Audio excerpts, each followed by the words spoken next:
We don't need to become social media influencers and posting about our entire lives online for there to be meaningful connection. It really comes in on the human side of having one-on-one, in real life connections that then can just be exponential.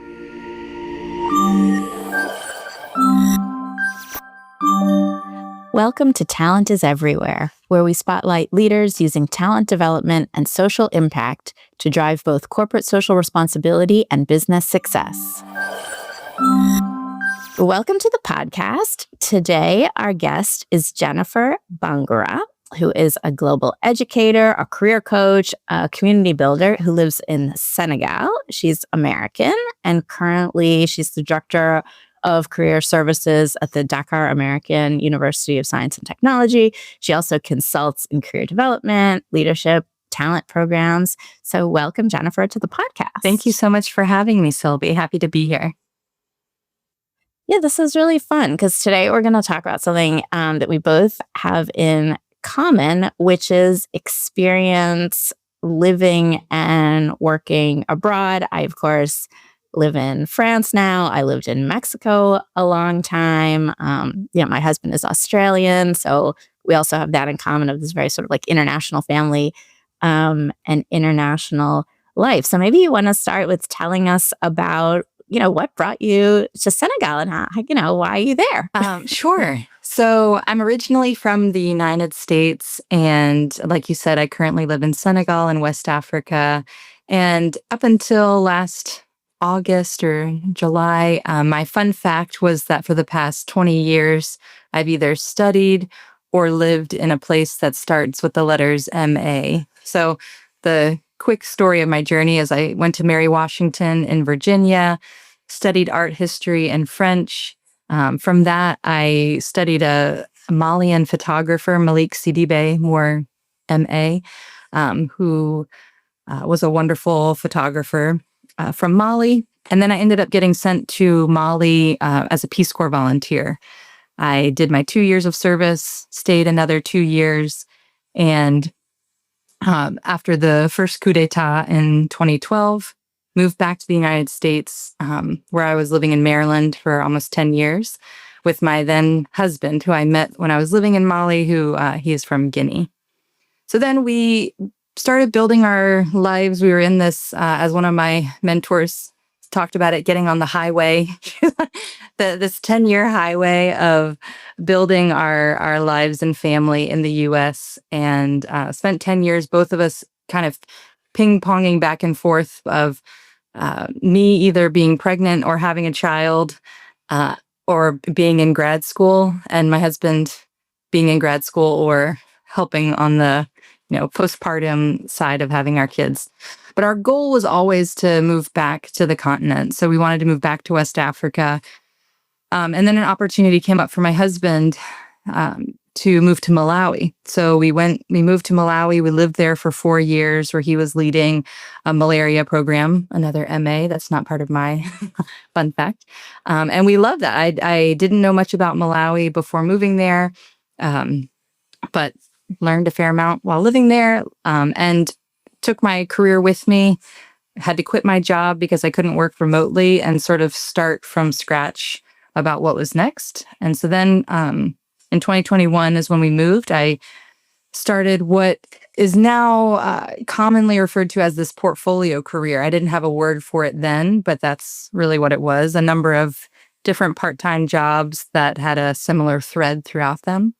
So we lived in Malawi for 4 years, and then just recently made the decision to move to Senegal. So we had the opportunity to decide, okay, where are we going to move next when our time in Malawi is up? And we'd always wanted to live in Senegal. And so we bought tickets to come here and then have been here for, almost 6 months.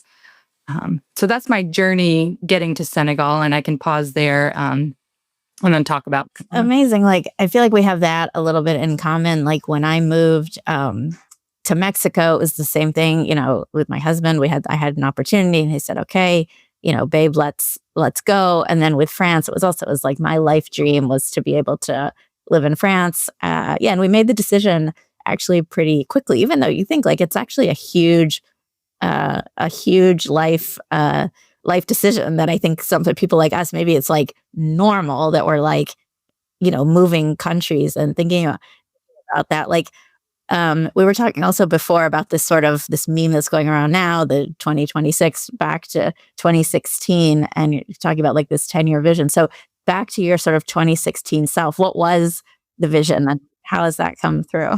Thank you. So in 2016, I was working for IREX on career development programs in Morocco and Iraq.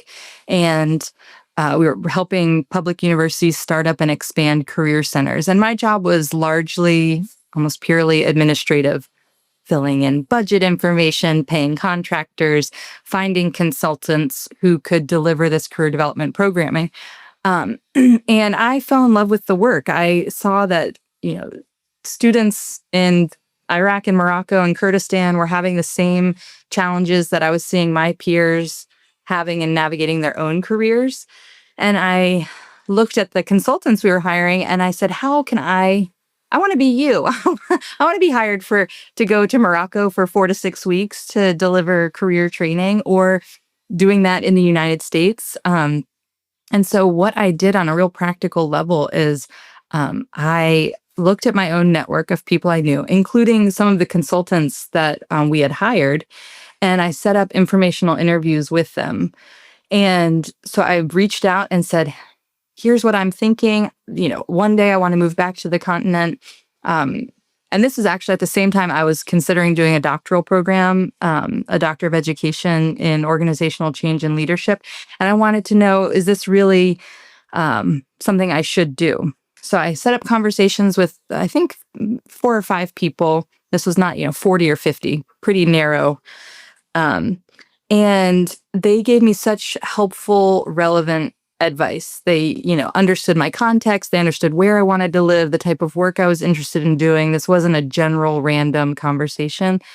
And they all suggested, yes, you should pursue that if you can for the doctoral program. It will help your chances of getting opportunities. And so I did. And that was a real investment of time, money, energy. But then it has paid off and been relevant. So back to, being in 2016, that was our vision of, I had one very young child at the time. She was under 2, I think. And I said, we want, and actually the vision was Senegal. Like we want to live in West Africa, in Senegal. And then it took almost 10 years, -1 to get us here. And And what was it about Senegal? It was like the country that you picked. So that's a great question. Like I said, we lived in Mali, my husband and I, when we met and then got engaged. And right now, Mali, unfortunately, is not stable enough for an American to live, or many people, for Malians too. And I don't know if I should say that. Maybe you should cut that. I did it. I'll tell you. Sorry, cut that, Clément.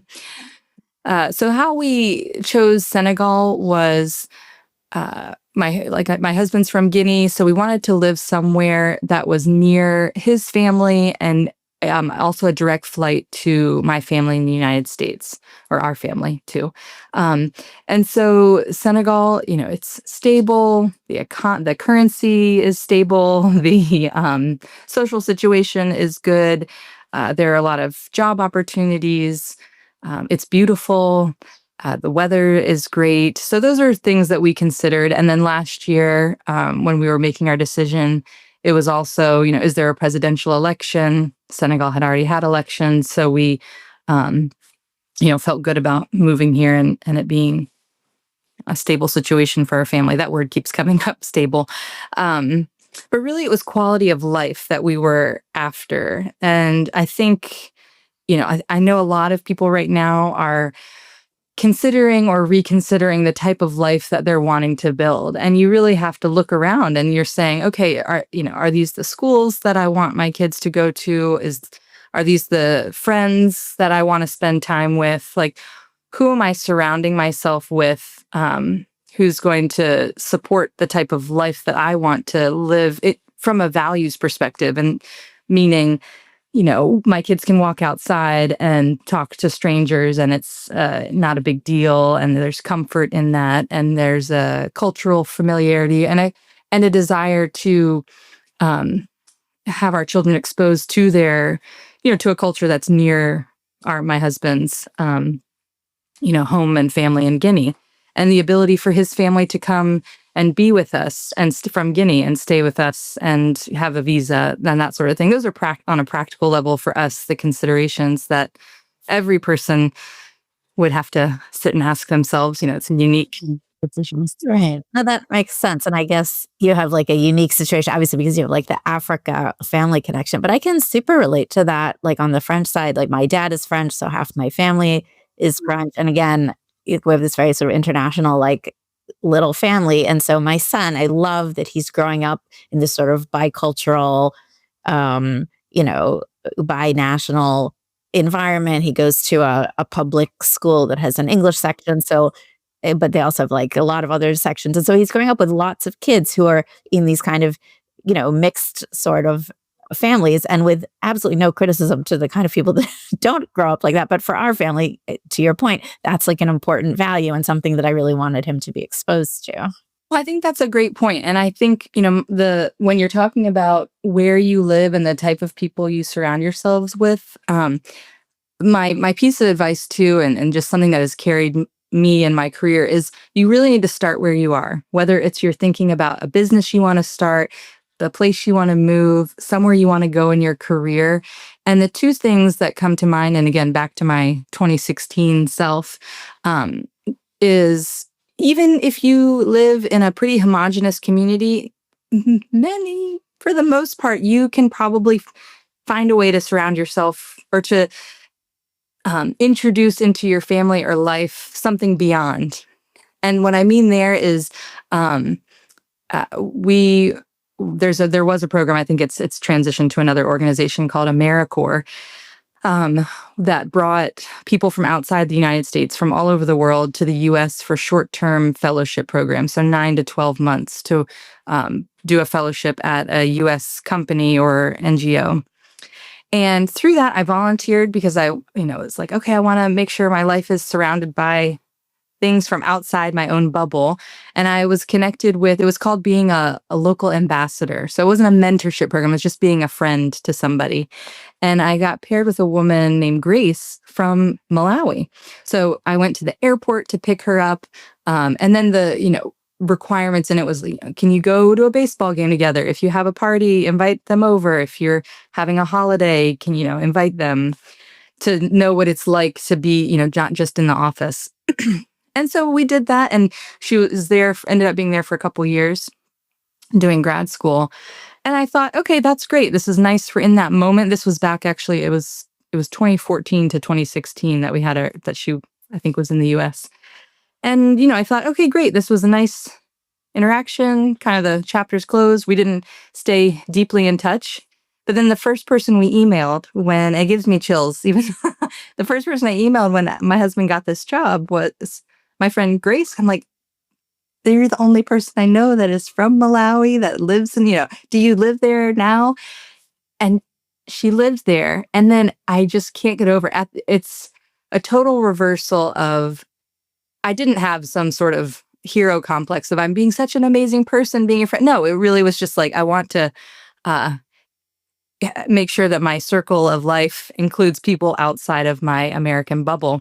But when we moved to Malawi, she and her then fiance, we didn't have a kitchen spoon. We didn't have anything. We just had our suitcases with clothes while we were waiting for our shipment to come.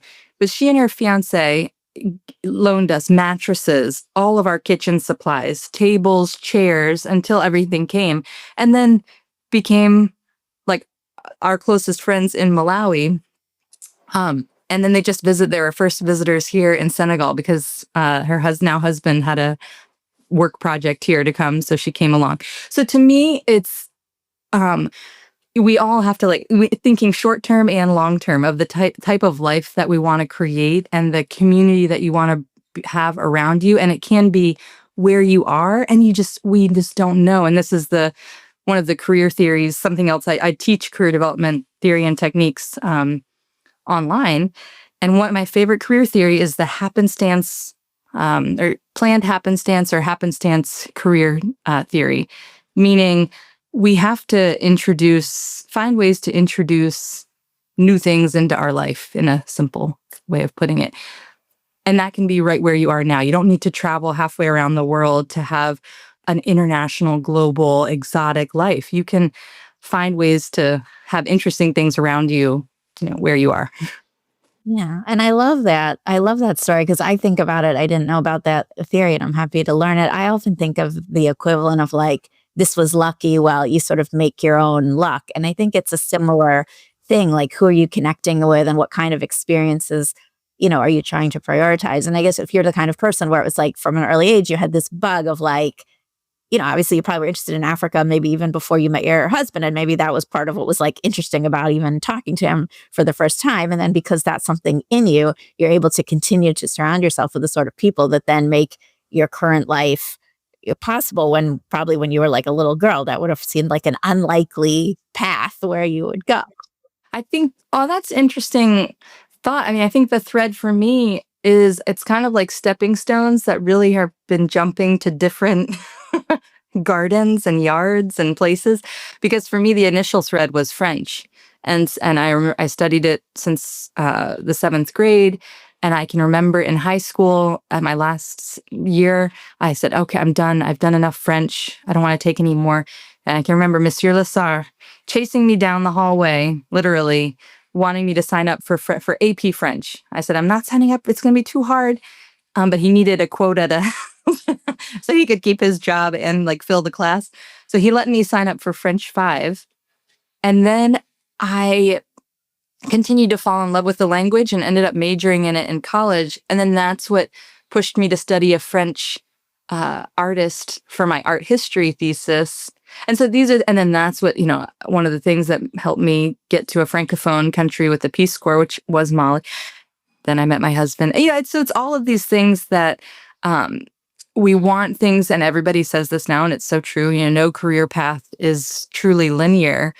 But we're all, and what I say to my kids now is, you imagine Google Maps, you have a destination that you want to get, and Google Maps is going to propose you a few different options. And then you also, what I'm finding being in Senegal, you might go off-road and create your own path. There's like a totally new, road opens up, or so. Right. But one is sort of anchored to like, the original passion. But that's also, it brings up another question that I have thinking about like these sort of international lives. Like I lived in Mexico for a long time. Mexico, my son was born in Mexico. I just love it. I loved the years there. I love the culture and everything about it. Really was an amazing time. But at some point after we were there a long time, I started to have really that expat feeling of being quite separate. And I was yearning for not to be back in the US particularly, but to be somewhere where I had more of a connection. And for us, or for me,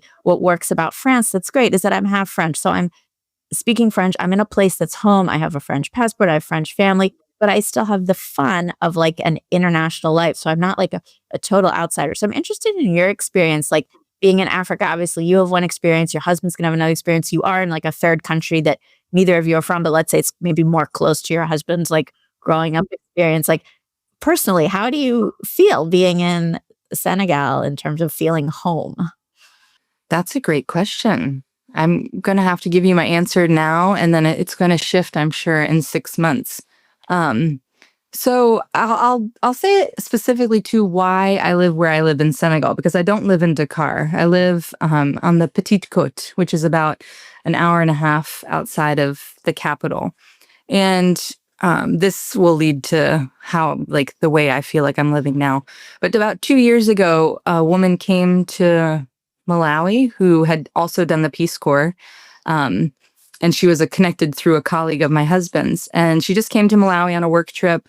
And we said, "Oh, come over for dinner." This is, I think, also, I think all of our world's problems and, social issues can be solved if we just hosted more dinner parties. Not fancy ones, just having people over for spaghetti or whatever. And so she came over, and we said, oh, one day we want to live in Senegal, thinking this is maybe a 3 to 5 year plan at that point. And she said, well, we'll move to Dakar because that's the capital. We don't know Senegal that well. And she said, oh, no, you should move. If you were working remotely, you should move to the Petite Côte. Here's the reasons why. Here's schools that, you could send your kids to. And then that conversation changed everything about where we decided to live. And it was one, we're sharing our vision. We had a vision for where we wanted to be. We had even a destination. You share it with somebody else. Then we didn't only go with that one conversation. We started talking to a few other friends who had lived in Senegal. Okay, what do you think? Kind of crowdsourcing. And everyone agreed, oh yeah, no, I think that can be a good fit. Decided to come here, see how it worked. And now we really are putting down some roots. And to where I live now. So now living in Malawi for 4 years and seeing what that experience was like of how you make friends, how you meet people from Malawi, from other countries. We're experiencing the same now in Senegal and on the Petite Côte, where you can move somewhere and no matter where you are in the world, can find somebody else from where you're from and live in your own bubble. And it almost feel like you haven't left the United States. So there's, an English WhatsApp group, which is not only Americans, but if I wanted to only spend time with Americans here in Senegal, I could actually probably do that. There are enough Americans living here. So it's something that I do think about. And I think the only way that it's an ongoing process and journey for my own family of, I'm not sitting down and having formal family conversations, but who are you spending time with? Who are you inviting into your home? And for me, this is something that I started thinking about more critically when I had started having children, because I thought, your kids just don't wake up one day knowing, oh yeah, this person is welcome in my home, or my parents enjoy spending time with these people, and so maybe I will too. Whatever that means, somebody from a different region or culture or language or life experience. And so it's an ongoing journey. But for me, on a day-to-day basis, I love getting to work on with a university part-time here, or, and getting to work with Senegalese students and students who are from all over the world. We have Moroccan students, Colombian, from all over West Africa, in the continent, really. And then for me, for meeting people, it's through my kids' activities. It's like when you go to a dog park and connecting with people because you both have a dog. I guess not to equate my children to that, but it's the social situations that I'm in. Again, the happenstance of, okay, you run into people at one place, you see them in another. We live right next to the beach, so there's a lot of people who come and are coming and doing their beach activities that we can run into. But I do have a process, and I'll pause there. But I'll say I can give you more insight too on, like, I had an actual strategy moving to Senegal because I wanted to set myself up for success on this trip. But I'll pause for a moment. Yeah, no, but that's and I guess maybe one takeaway from your whole story, is that we can make community wherever we are, and that I think growing up, in the U.S. or any place, it can feel like, wow, like, if you move to Senegal, you'd have to be in Dakar. But the fact that you're not even in the capital and that you've been able to find like such community, yeah, it just shows like the number of things already that we're able to do. Yeah, but if you want to share just like a couple of your strategies of how you got yourself organized, go ahead. Well, when we moved to Malawi, like I said, we knew one person, the woman I had known from the United States. And it took me, I think, about a year. This was also coming on the end of COVID. People were still kind of sequestered a little bit. And I am an extrovert. I love being with people. I love meeting new people. It gives me energy. So I like a midway point in Malawi, I wrote this Substack newsletter of how to find that sense of belonging and community that I try and build wherever I live.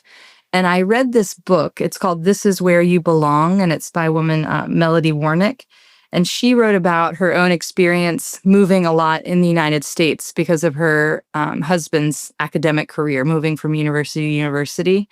And so she distilled her like research-based advice from her lived experience, and then also what research tells us about how you can find and build community. Um, and so when I moved to Senegal, I was like, okay, I don't want to wait a year to have a girlfriend that I can go to coffee with. Or I don't even drink coffee, so tea. Um, and so just things that I do is knowing what you don't know, telling people before, 6 months before, well, it was really 3 to 4 months is our timeline. Before we were moving here, I was letting people know, and we're moving to Malawi. Do you know anybody? And being explicit, because people want in life, I think people want to help you, but if you don't tell them how they can help you, they're not going to just automatically connect the dots always. So started telling our friends in Malawi, we're going, I have actually a friend lives there, a friend of a friend here. Here's her WhatsApp. And I was just having short conversations, reaching out. Hey, we're moving there. Do you have any advice? And my number one tip, are there any WhatsApp groups I should be joining? Because in Malawi, that's just how my life like completely functioned, was the serendipity of WhatsApp groups, people selling things, people hosting meetups. That's just the reality, I think, certainly in Malawi and also here in Senegal as well.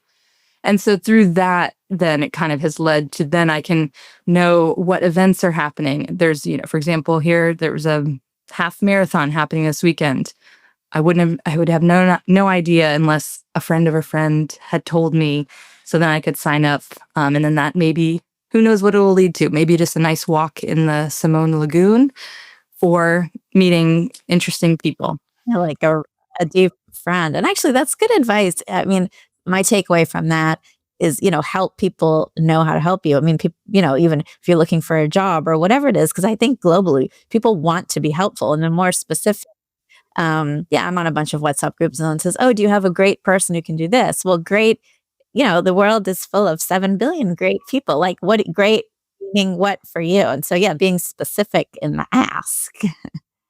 And I think too, there's another woman who has a book. I think it's The Art of Gathering, Priya. I can't remember her last name, but talking about we're all waiting for somebody to reach out to us. Like, oh, I wish this could happen. I wish, host, invite someone, reach out to somebody. Hey, do you want to come over? Do you want to meet up? It's hard and it's uncomfortable and it potentially feels embarrassing when they say no but I find that when I am feeling like, and this is having moved here recently to Senegal, but also in Malawi, like, if I'm feeling lonely, then let me reach out to somebody because maybe somebody else is feeling the same way. And the thread that I want to connect to, because I'm constantly thinking about my students and job seekers and how they're building their careers, is again, you want to start and build relationships now that who knows, again, where they're going to lead. This week alone, I had 2 conversations with people who I connected with on LinkedIn, anywhere from 3 to 5 years ago.